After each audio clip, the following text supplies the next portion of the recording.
Di waktu malam kita jangan lupa, Nabi SAW pernah berpesan kepada Siti Aisyah radhiyallahu anha. Pada malam itu Nabi bersama dengan Aisyah. Dalam hadis ini artinya Nabi kata Aisyah, jangan kamu tidur sebelum 4 perkara. Jangan tidur sebelum kamu mengerjakan 4 perkara. Ini kita patut ingat dan beramalkan. Yang pertama, sebelum daripada kamu khatam Al-Quran. Aisyah terkejut. Jangan kamu tidur sebelum khatam Al-Quran. Khatam Al-Quran 30 juzuk kena baca. Yang kedua, belum kamu tidur, kamu kena baca yang menyebabkan Nabi-Nabi di akhirat esok akan syafaatkan kamu. Segala Nabi akan tolongkan kita di negeri akhirat. Aisyah nak baca benar.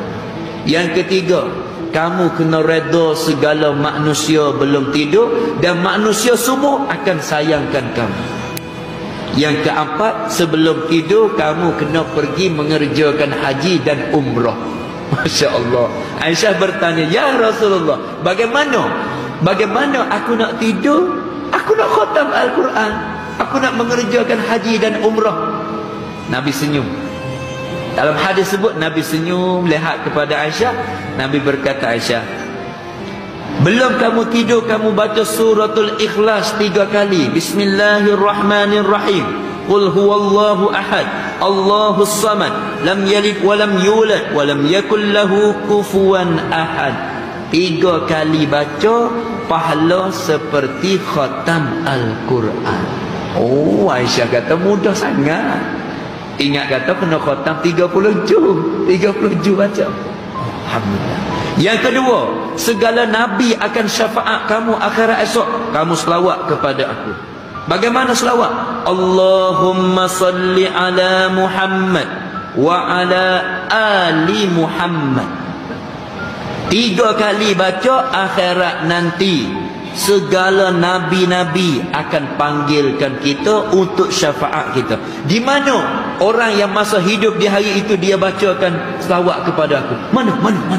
Mari syafaatkan Allah. Yang ketiga, kamu kena redha segala manusia dan menyebabkan manusia itu kasih kepada kamu. Bagaimana Rasulullah? Bacalah kamu istighfar.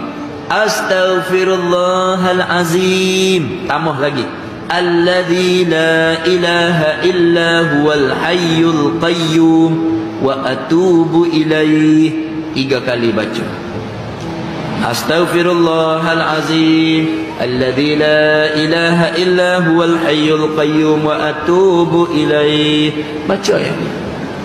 3 kali baca, segala manusia kasih kepada kita. Kita redha kepada manusia. Akhir sekali, buat haji dan umrah, dapat pahala seperti haji dan umrah. Allah besar tuan-tuan.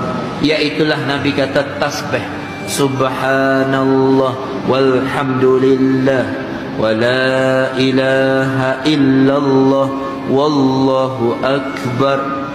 3 kali baca, dapat pahala seperti mengerjakan haji dan juga umrah. Ini amalan yang sunat, diperlukan kita buat sebelum daripada kita tidur.